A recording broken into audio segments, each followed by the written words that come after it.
معزز قارئین و سامعین کرام، سلام و رحمت۔ دنیا کے عظیم ترین معلم و مفکر قرآن جناب علامہ غلام احمد پرویز صاحب، انہوں نے ایک سلسلہ شروع کیا تھا اپنی تصانیف کا، جس کا نام انہوں نے رکھا تھا سلسلہ معارف القرآن۔ اس سلسلہ کی آخری کڑی میں انہوں نے کتاب لکھی تھی جہان فردہ۔ جیسا کہ یہ نام سے ظاہر ہے کہ جہان فردہ یعنی آنے والا جہان۔ آنے والے جہان سے مراد یہ کہ جو موت کے بعد انسان کو جو حیات ملے گی وہ جہان کیسا ہوگا۔ تو یہ اسے میٹاورس یا ما بعد الطبیعات سے متعلق اس موضوع کو مانا جاتا ہے، اور یہ فلسفہ کا موضوع ہے۔ اور یہ آپ اگر اس کو دیکھیں گے، اس کتاب کا جو سر ورک ہے اس پہ یہ لکھا بھی ہوا ہے کہ جس میں مکافات عمل، موت، قبر، برزخ، حشر، نشر، قیامت، دوزخ اور جنت سے متعلق قرآنی حقائق کو سامنے لایا گیا ہے۔ اس سے پہلے جب ہم نے کتاب التقدیر پیش کی تھی تو اس کے تمہیدی تعارف میں نے ایک بات کہی تھی کہ پرویز صاحب کی جتنی بھی کتابیں ہیں وہ پرویز صاحب اس میں خود اس کا تعارف پیش لفظ یا جیسے دیباچہ کہتے ہیں، پرویز صاحب خود لکھا کرتے تھے۔ تو اس کی ایک خاص وجہ تھی، اور وہ وجہ یہ تھی کہ جو میں سمجھتا ہوں کہ پرویز صاحب کے پائے کی کوئی ایسی شخصیت تھی نہیں کہ وہ پرویز صاحب کی کتاب پہ کوئی تبصرہ کر سکے، کوئی لکھ سکے اس کے متعلق۔ اور ویسے بھی پرویز صاحب اپنی کہی ہوئی بات یا اپنی تحریر کی ذمہ داری خود لیا کرتے تھے، تو وہ اس کی ذمہ داری کسی پہ ڈالا نہیں کرتے تھے، وہ پیش کیا کرتے تھے، اور یہ کہہ کے پیش کیا کرتے تھے کہ یہ قرآن کریم کو سمجھنے کی ایک انسانی کوشش ہے جو سہو و خطا سے منزہ کسی صورت نہیں ہو سکتی۔ تو یہ اب ہم نے جہان فردہ کا انتخاب کیا ہے۔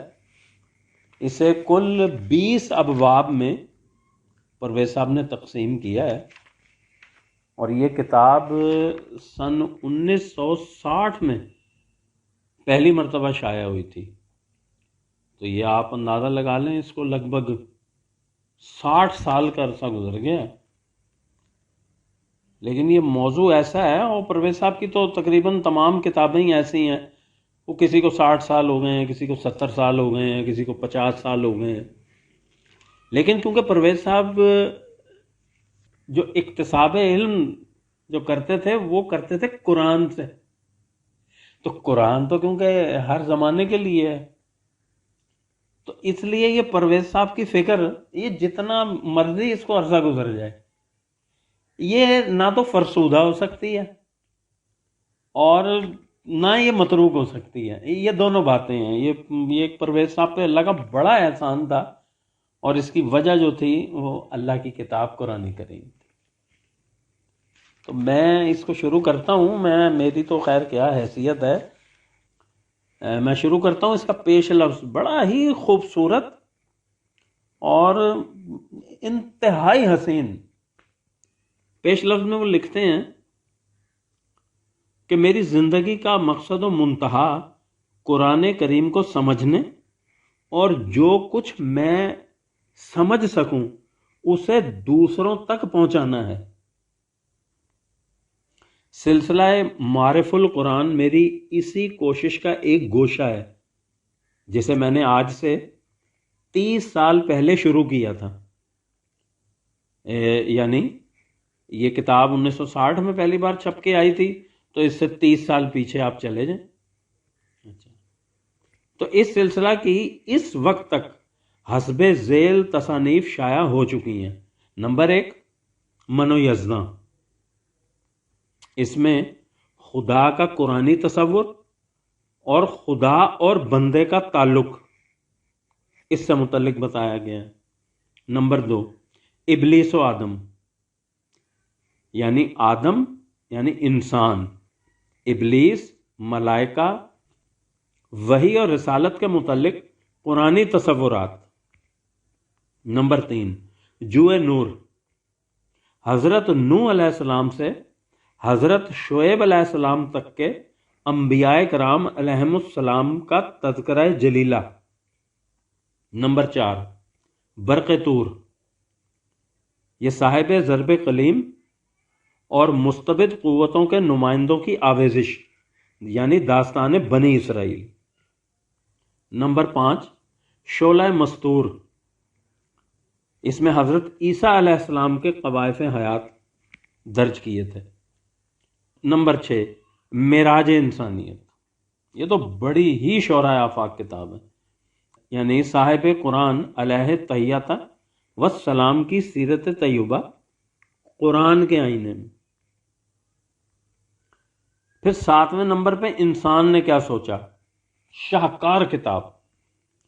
اس میں پرویز صاحب نے جو لکھا تھا وہ یہ تھا کہ وحی کی روشنی کے بغیر تنہا عقل انسانی نے زندگی کے اہم مسائل کے متعلق کیا سوچا اور اس کا نتیجہ کیا نکلا۔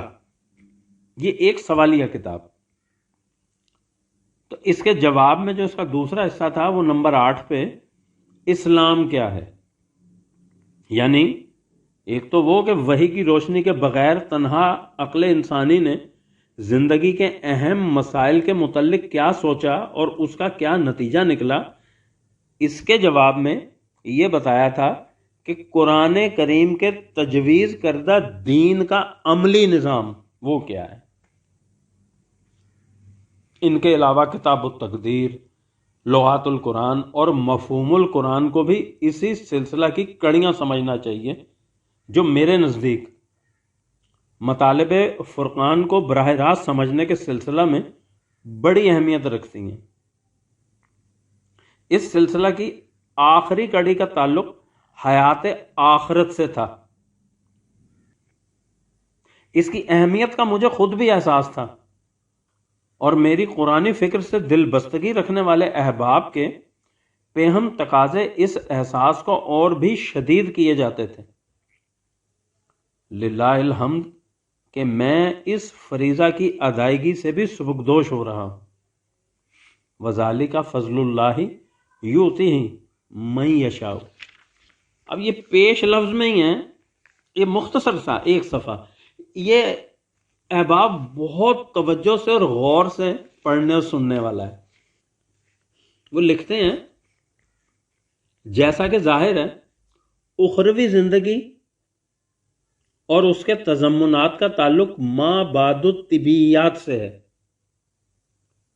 اس کی کناہ و حقیقت کو ہم اپنے شعور کی موجودہ سطح پر عالم محسوسات کے مظاہر کی طرح سمجھ نہیں سکتے۔ قرآن کریم نے ان حقائق کو تشبیہات و استعارات کے رنگ میں بیان کیا ہے، اور اسی انداز سے یہ بیان بھی کیے جا سکتے تھے۔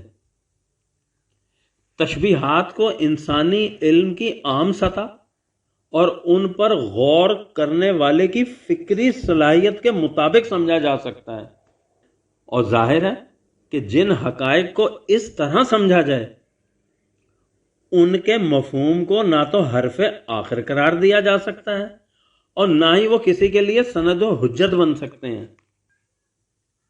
میں نے قرآن کریم میں بیان کردہ مجرد حقائق کو اسی انداز سے سمجھا ہے، اور میری قرآنی فکر کی وہی حیثیت ہے جس کا میں نے اوپر ذکر کیا ہے۔ حقیقت یہ ہے کہ اپنی قرآنی فکر کو دوسروں کے سامنے پیش کرنے سے میرا مقصد یہ ہے کہ وہ قرآن کریم کے قریب آئیں اور اس پر از خود غور و فکر کریں۔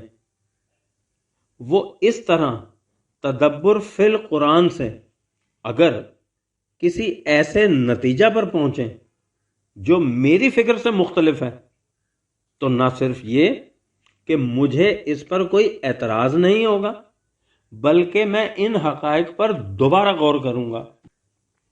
مبدأ فطرت کی فیض گستری نے قرآنی فکر کے عام کرنے میں میری کوششوں کو جس قدر برابر کیا ہے، اس کے لیے میں ہر سانس میں بدرگاہ رب العزت سجدہ ریز ہوں۔ جب میں نے اس آواز کو پہل بلند کیا ہے تو مجھے کہیں کوئی اپنا ہم نوا دکھائی نہیں دیتا تھا، اور آج بفضل ایزدی شاید ہی کوئی کریا یا دیار ایسا ہو جہاں اس فکر کے ہم نوا موجود نہ ہو۔ اسی کا اثر ہے کہ ہمارا مذہب گزیدہ نوجوان تعلیم یافتہ طبقہ علی وجہ البصیرت قرآنی حقائق کے قریب تر آ رہا ہے۔ یہ سب خدا کی اس کتاب عظیم کا اعجاز ہے۔ میں اب زندگی کی ندی میں اس مقام پر پہنچ رہا ہوں جہاں اگلا کنارہ نزدیک تر آ رہا ہے۔ میری دلی آرزو ہے کہ زندگی کے باقی دن بھی اسی مقصد کی تکمیل میں گزر جائیں جسے میں نے اپنا مقصود حیات قرار دے رکھا ہے۔ ربنا تقبل منا انک انت السمیع العلیم۔ والسلام، پرویز۔ احباب، اب ہم اس کتاب یعنی جہان فردہ کا باقاعدہ آغاز کریں گے۔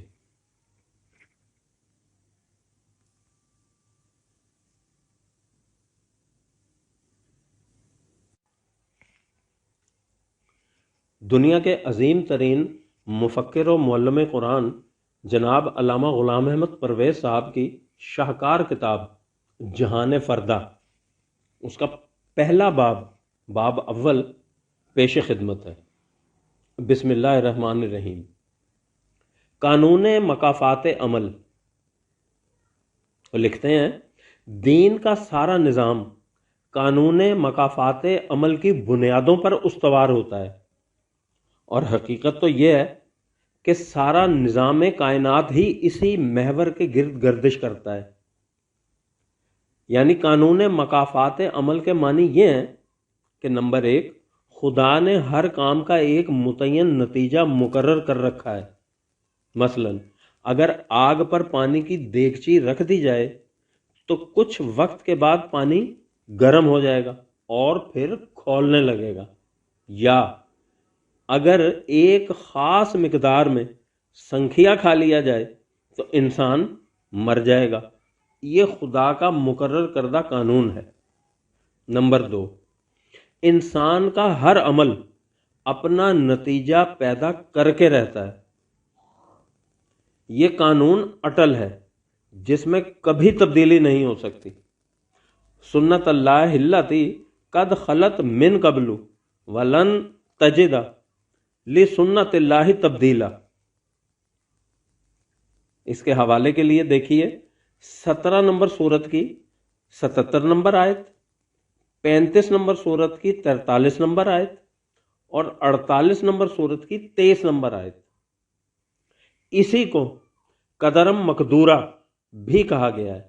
اس کے حوالے کے لیے دیکھیے سورت الاحزاب کی آیت نمبر 38، یعنی خدا کے مقرر کردہ پیمانے۔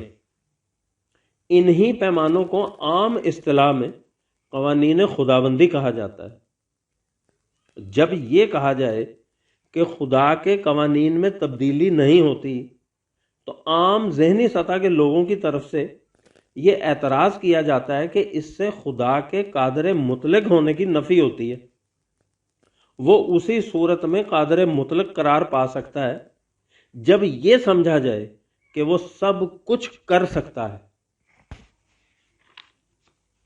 یہ ٹھیک ہے کہ خدا سب کچھ کر سکتا ہے، لیکن جب اس نے خود اپنی مشیت اور اپنے اختیار و ارادہ سے کچھ قوانین وضع کر دیے اور اس کے بعد کہہ دیا کہ یہ قوانین اٹل ہیں، ہم ان کے خلاف نہیں کریں گے، تو اس سے اس کے قادر مطلق ہونے پر حرف نہیں آتا۔ اس نے خود اپنے اوپر ایک پابندی عائد کی ہے جسے وہ توڑ تو سکتا ہے لیکن وہ اسے توڑتا نہیں۔ اس کے قادر مطلق ہونے پر حرف اس صورت میں آ سکتا تھا کہ کوئی دوسرا اس پر کوئی پابندی عائد کر دیتا. خود عائد کردہ پابندی کا نہ توڑنا تو اصول پرستی کہلاتا ہے. اسی کو خدا نے اپنے وعدے سے تعبیر کیا ہے اور کہا ہے کہ ان وعد اللہ حق. حوالے کے لیے دیکھیے 28 نمبر سورت کی آیت نمبر 13 کہ خدا کا وعدہ حق ہے. اور سورہ آل عمران کی 8 نمبر آیت میں کہا ان اللہ لا یخلف المیعاد کہ خدا وعدہ خلافی کبھی نہیں کرتا. حتیٰ کہ اس نے بعض مقامات پر اپنے اوپر خود عائد کردہ پابندی کو اس قسم کے الفاظ میں بھی بیان کیا ہے کہ کتب علی نفسہ الرحمۃ. اس کے حوالے کے لیے دیکھیے سورۃ الانعام کی آیت نمبر 12 کہ اس نے اپنے اوپر رحمت کو واجب قرار دے رکھا ہے. یا مثلاً کذالک حقا علینا ننجی المؤمنین سورہ یونس کی آیت نمبر 103 کہ مومنین کو تباہی سے محفوظ رکھنا ہم پر فرض ہے. مقصد ہمارے کہنے کا یہ ہے کہ جو پابندیاں خدا نے خود اپنے اوپر عائد کر رکھی ہیں ان سے اس کے قادر مطلق ہونے پر حرف نہیں آتا، بلکہ یہ تو خود اس کے قادر مطلق ہونے کی دلیل ہے. اس لیے جو قوانین اس نے مقرر کر رکھے ہیں ان کے غیر متبدل ہونے سے خدا کے قادر مطلق ہونے پر حرف نہیں آتا. اس کے اپنے مقرر کردہ قوانین ہیں جن میں وہ تبدیلی نہیں کرتا. قانون مکافات عمل بھی اس کا مقرر کردہ اٹل قانون ہے. اس نے تو یہاں تک کہہ دیا ہے کہ یہ تمام سلسلہ کائنات اس لیے سرگرم عمل ہے کہ ہر ایک کو اس کے کام کا نتیجہ مل جائے. اس کے حوالے کے لیے دیکھیے 45 نمبر سورت کی آیت نمبر 22 اور 53 نمبر سورت کی آیت نمبر 31. طبی کائنات میں قانون کی کار فرمائی. طبی کائنات کا یہ محیر العقول نظام اسی قانون مکافات کی زنجیروں میں جکڑا ہوا ہے. انہیں عام اصطلاح میں قوانین فطرت کہا جاتا ہے. کائنات کی کسی شے کو ان قوانین کی اطاعت سے مجال سرتابی نہیں. اس کے حوالے کے لیے دیکھیے سورت النحل کی آیت نمبر 49 اور 50. چونکہ یہ سوال ہمارے زیر نظر موضوع سے متعلق نہیں، ہمارا موضوع صرف انسانی دنیا سے متعلق ہے، اس لیے ہم اس کی تفصیل میں نہیں جانا چاہتے. انسانی دنیا میں قانون مکافات. انسانی زندگی کے 2 حصے ہیں. ایک حصہ اس کی طبعی زندگی کا ہے جو خدا کے مقرر کردہ طبعی قوانین کے تابع ہے. اس میں انسان اور حیوان ایک سطح پر ہوتے ہیں، جیسے کھانا پینا، سونا جاگنا، صحت، بیماری اور بالآخر موت، سب طبعی قوانین کے مطابق طے پاتے ہیں. اس میں انسان کے اختیار و ارادہ اور علم کی بھی شرط نہیں. مثلا ایک شخص آگ میں انگلی ڈالتا ہے، اس کی انگلی جل جائے گی اور اسے سخت تکلیف ہوگی. اس کے لیے نمبر 1 یہ ضروری نہیں کہ انسان کو اس کا علم ہو کہ آگ میں انگلی جل جاتی ہے تو انگلی جلے، اور اگر اس کو اس کا علم نہ ہو تو انگلی نہ جلے. نمبر 2 نہ ہی یہ ضروری ہے کہ انسان اپنے ارادے اور فیصلے سے انگلی ڈالے تو انگلی جلے، اور اگر کوئی دوسرا شخص اس کی انگلی زبردستی آگ میں ڈال دے تو انگلی نہ جلے. اور یہ قانون اس قدر اٹل ہے کہ ہو نہیں سکتا کہ انگلی میری جلے اور درد کسی کو ہونے لگے. نہ ہی یہ ممکن ہے کہ کوئی میرے درد میں سے کچھ حصہ لے لے اور میری تکلیف میں تخفیف ہو جائے. نہ ہی یہ ممکن ہے کہ کسی کی سفارش پر درد مٹ جائے یا میں رشوت دے کر نجات حاصل کر لوں. اس تکلیف سے نجات حاصل کرنے کا ایک ہی طریقہ ہے، اور وہ یہ کہ جس خدا نے یہ قانون بنایا ہے کہ آگ میں انگلی ڈالنے سے وہ جل جاتی ہے، اسی نے یہ قانون بھی مقرر کر دیا ہے کہ جلی ہوئی انگلی پر فلاں دوائی لگائی جائے تو اسے آرام آ جائے گا، یعنی جس نے خدا کے ایک قانون کی خلاف ورزی کر کے اپنی انگلی جلا لی ہے، اب اسے خدا کے دوسرے قانون کی طرف رجوع کرنا ہوگا۔ اسے انابت اللہ کہا جاتا ہے کہ پہلے قانون کی خلاف ورزی کے نتیجے میں درد کا پیدا ہونا اگر عدل ہے تو خدا کا دوسرا قانون جس کی اطاعت سے اس درد سے نجات مل سکتی ہے اس کی رحمت ہے۔ رحم کا یہی تصور قرآنی ہے۔ یہاں پرویز صاحب نے بریکٹ میں مرسی لکھا ہے انگلش میں، یہ کرسچینٹی کی ایک اصطلاح ہے، اور ظاہر ہے کہ عدل اور رحمت سے متعلق یہ دونوں قوانین ہر انسان کے لیے یکساں ہیں، ان میں مومن و کافر کی بھی کوئی تمیز نہیں۔ اس باب میں تو بلکہ انسان اور حیوان میں بھی کوئی تفریق نہیں، طبی قوانین کا سب پر یکساں اطلاق ہوتا ہے۔ انسانی زندگی، تو احباب یہاں سے یہ 5 صفحات ہیں باب اول کے، تو جو میرے جیسے احباب ہیں جو کم علم ہیں، میں ان کے لیے کچھ ضروری یہاں پہ ایک وضاحت دینا چاہتا ہوں تاکہ ان کو یہ کتاب سمجھنے میں اور پرویز صاحب کی دیگر جو کتابیں ہیں وہ بھی جب وہ پڑھیں ان کو سمجھنے میں، اور جو ان کے لیکچر سنیں تو وہ ایک آسانی ہوگی۔ کچھ پرویز صاحب نے اپنی بھی اصطلاحات بنائی تھیں جنہیں وہ استعمال کرتے تھے، اور یہ ایسا نہیں ہے کہ وہ تو ظاہر ہے وہ بنائی تو تھی انہوں نے اپنی زبان میں اردو میں، لیکن وہ ان کی جو بنیاد تھی وہ انہوں نے قرآن کریم ہی سے لی تھی۔ اب جیسے مثلا انسانی زندگی، یہاں یہ اصطلاح ہے پرویز صاحب کی، جیسے پرویز صاحب اور بھی اصطلاحات استعمال کرتے ہیں، قانون خداوندی، قانون مکافات عمل، یہ اصطلاحات ہیں، یہ پرویز صاحب نے بنائی تھیں بات کو کنوے کرنے کے لیے، سمجھانے کے لیے۔ تو یہ انسانی زندگی بھی ایک اصطلاح کے طور پہ اس کو لیا ہے پرویز صاحب نے۔ ویسے تو انسانی زندگی تو ہم سب جانتے ہیں کیا ہوتی ہے، لیکن جب کسی لفظ کو مخصوص معنوں میں استعمال کیا جائے تو اسے اصطلاح کہتے ہیں۔ تو یہاں یہ مخصوص معنوں میں استعمال کیا انہوں نے، اس کے لیے قرآن کریم میں نفس کی اصطلاح آئی ہے، جیسے علامہ اقبال نے اس کو خود ہی سے تعبیر کیا ہے۔ مختلف زبانوں میں مختلف اصطلاحات ہیں اس کے لیے، تو کیونکہ قرآن کریم اصل میں انسان کی انسانی زندگی سے بحث کرتا ہے، جو انسان کی انسانی زندگی ہے، اس کے نفس کی جو زندگی، وہ اس سے بحث کرتا ہے، انسانی زندگی۔ لیکن انسان کی زندگی محض طبعی یا حیوانی زندگی نہیں، اس کی ایک زندگی حیوانی سطح سے اوپر انسانی زندگی بھی ہے۔ اس مقام پر ہمارے سامنے 2 نظریات حیات آتے ہیں۔ ایک نظریہ یہ ہے کہ انسان کی زندگی ہے تو طبعی زندگی ہی، لیکن چونکہ یہ مدنی طبع واقع ہوا ہے اس لیے اس کی زندگی انفرادی نہیں، اجتماعی ہے، یعنی اس نے معاشرہ یا سوسائٹی کے ایک فرد کی حیثیت سے زندگی بسر کرنی ہے۔ اس کے لیے ضروری ہے کہ ایسے قوانین وضع کیے جائیں جن سے معاشرہ کے مختلف افراد کے مفاد میں ٹکراؤ نہ ہو اور سب امن و چین اور خوشحالی اور فارغ البالی کی زندگی بسر کریں۔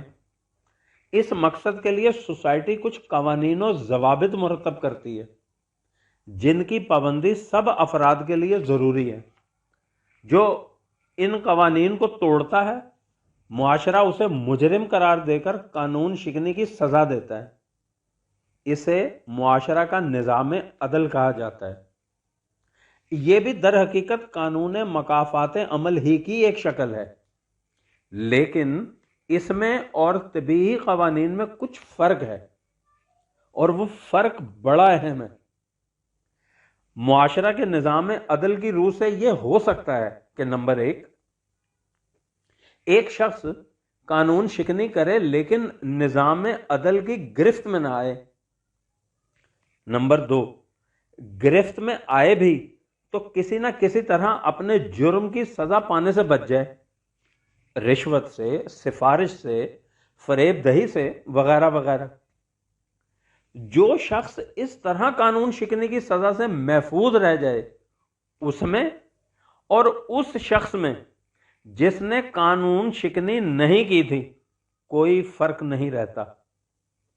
دونوں سوسائٹی کی نگاہ میں یکساں مملکت کے پرامن شہری ہوتے ہیں، اور جب معاشرہ میں قانون شکنی عام ہو جائے تو قانون شکن ان لوگوں کے مقابلہ میں جو قانون کی پابندی کرتے ہیں زیادہ مزے میں رہتے ہیں، کیونکہ یہ جائز اور ناجائز ہر طریق سے مفاد حاصل کر لیتے ہیں اور عیش کی زندگی بسر کرتے ہیں۔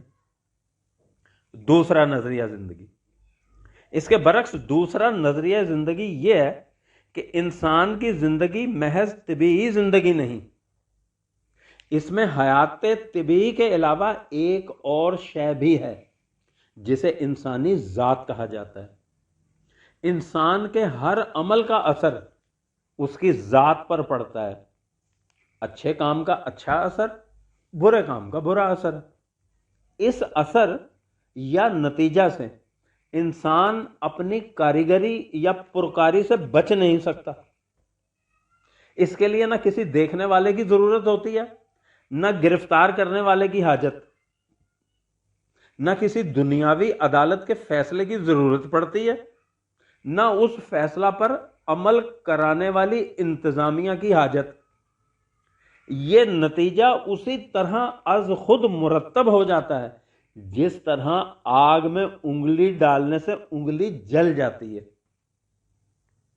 انسان کی طبیعی موت کے ساتھ اس کی ذات کا خاتمہ نہیں ہو جاتا، اس کی ذات ان اثرات کو لیے ہوئے جو اس پر عمر بھر مرتب ہوتے رہے تھے مرنے کے بعد آگے بڑھتی ہے، اور جس قسم کے اثرات کا مجموعی پلڑا بھاری ہو اس کے مطابق اس کا مستقبل متشکل ہوتا ہے۔ اس نظریہ زندگی کا نام الدین ہے۔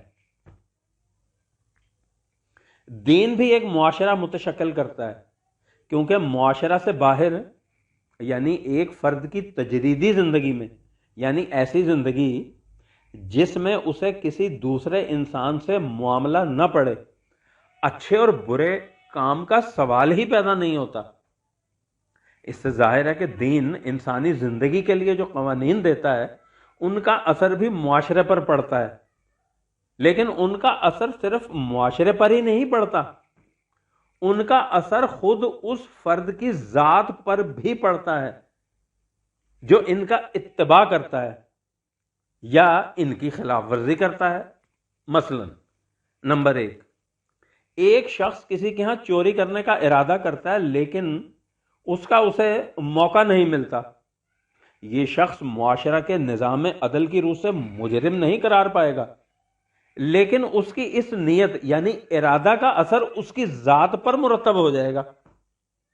نمبر 2، وہ شخص چوری کرتا ہے لیکن معاشرہ کے نظام عدل کی گرفت میں نہیں آتا یا کسی اور طریق سے سزا سے بچ جاتا ہے، اسے معاشرہ کی روح سے اس کے کیے کی سزا نہیں ملی، لیکن اس کی ذات پر اس کا اثر مرتب ہو جاتا ہے۔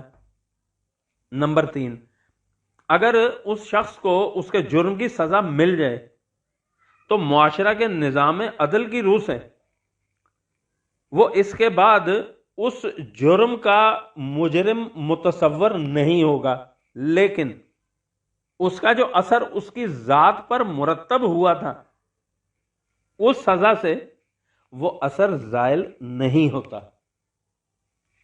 نمبر 5، اسی کی ذات پر مرتب شدہ اثر اس قانون خداوندی کی طرف رجوع کرنے سے زائل ہوگا جو اس مقصد کے لیے مقرر کیا گیا ہے۔ نمبر 5، اگر اس نے اس طرح اس اثر کو زائل نہیں کیا تو وہ اثر مرنے کے بعد اس کے ساتھ جائے گا۔ اس سلسلہ میں دو اور باتوں کا سمجھ لینا بھی ضروری ہے. ایک یہ کہ انسانی ذات پر صرف انہی اعمال کا اثر مرتب ہوگا جن کے صحیح یا غلط ہونے کا اسے علم تھا.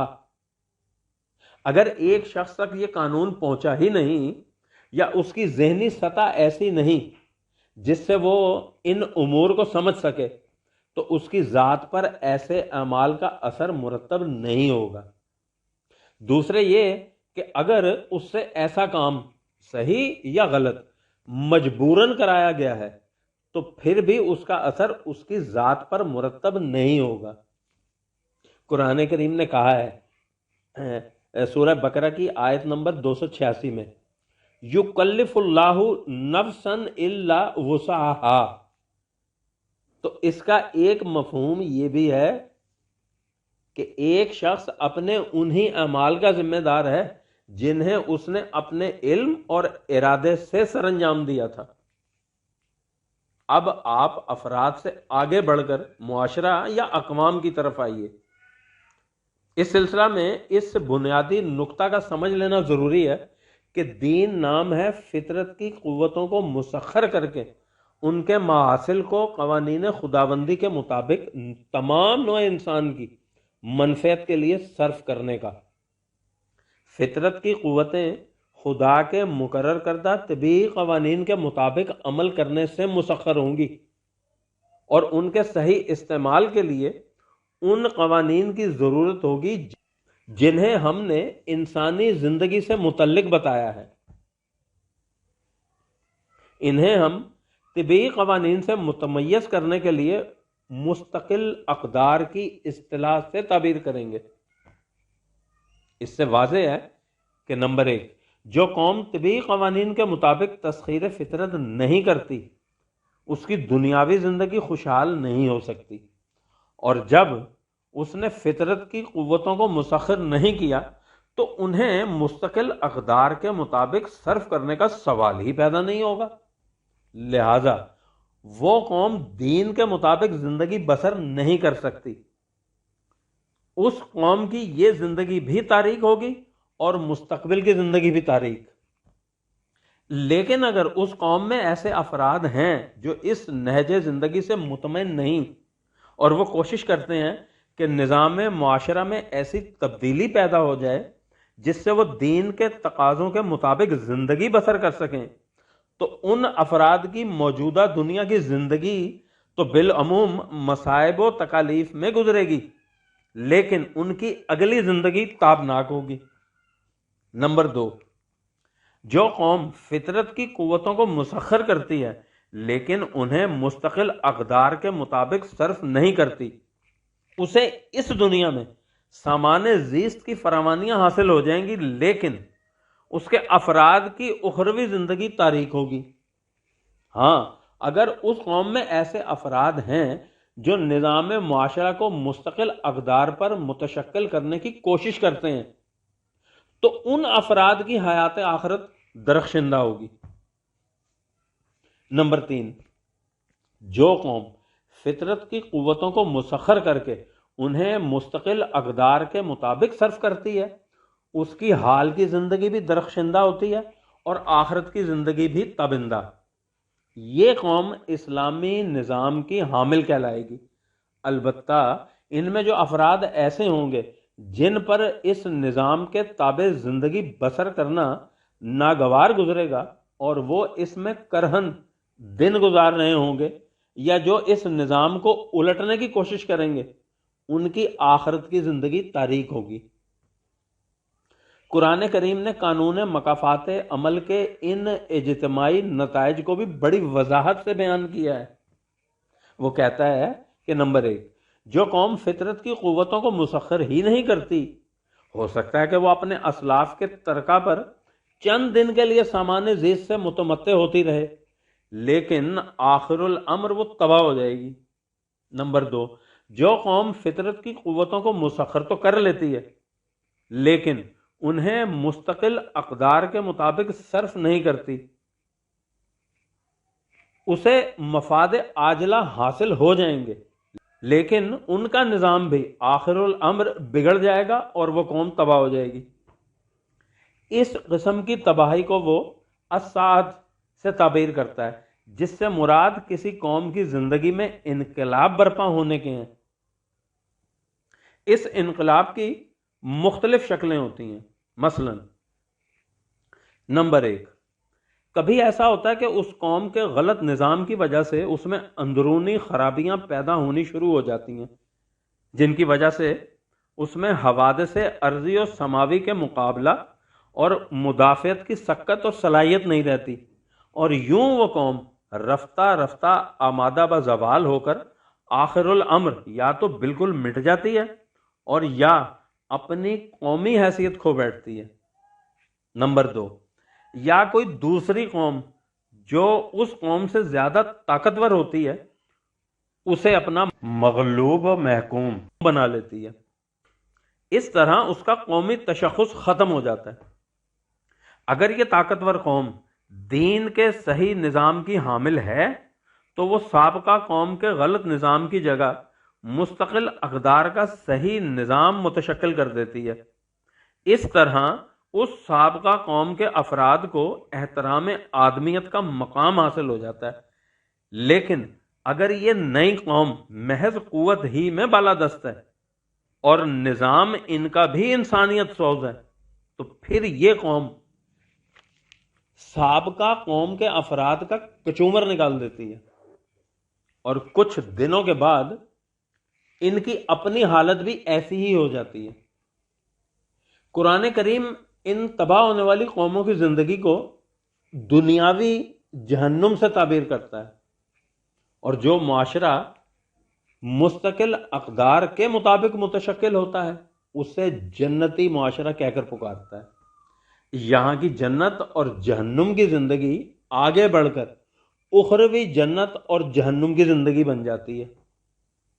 اس زندگی کو قرآن نے تمثیلی انداز میں بیان کیا ہے، کیونکہ اس کی کناء و حقیقت کا ادراک انسانی شعور کی موجودہ سطح پر ممکن نہیں۔ یہ ہے قانون مکافات عمل کا ایک طائرانہ سا تصور جسے قرآن کریم نے بڑی شرح و بسط سے پیش کیا ہے۔ اس کے لیے وہ ہماری اصطلاحات ہی استعمال کرتا ہے، کیونکہ قرآن بہرحال انسانوں کی زبان عربی میں نازل ہوا ہے۔ مثلا وہ کہتا ہے کہ تمہارا ہر عمل لکھا جاتا ہے، اس کا ریکارڈ رکھا جاتا ہے، تم سے حساب لیا جائے گا، تمہارے اعمال عدل کے ترازو میں تلیں گے، مجرمین کو عدالت میں پیش ہونا ہوگا، ان کے ساتھ پولیس کے سپاہی ہوں گے، مستغیث بھی وہاں موجود ہوں گے اور گواہ بھی۔ اس عدالت میں نہ کسی کی سفارش چلے گی، نہ رشوت، نہ کچھ دے دلا کر جان چھوٹے گی، نہ کوئی شخص کسی دوسرے کی سزا بھگت سکے گا۔ اسی طرح جہنم کی جن سزاؤں کا ذکر ہے وہ ایسی ہی ہیں جیسے دنیا میں جیل خانوں کی زندگی یا میدان جنگ میں آگ اور خون کا عذاب۔ جہاں تک اس دنیا میں جنت یا جہنم کی زندگی کا تعلق ہے وہ تو بہرحال مادی شکل ہی میں ہوتی ہے، لیکن آخرت کی زندگی کی یہ تفاصیل تمثیلی انداز میں بیان ہوئی ہیں۔ تو قانون مکافات عمل کے اس مجموعی اور اجمالی تعارف کے بعد آپ دیکھیے کہ قرآن کریم نے ان تفاصیل کو کس طرح بیان کیا ہے۔ ان تفاصیل کو اس مجموعی تعارف کی روشنی میں دیکھنا چاہیے، اس سے بات بھی زیادہ آسانی سے سمجھ میں آ جائے گی اور ہمیں ایک ہی نقطہ کو بار بار دہرانا بھی نہیں پڑے گا۔ تو احباب، یہاں کتاب جہان فردہ کا باب اول ختم ہوتا ہے۔ اب ہم دوسرا باب لیں گے۔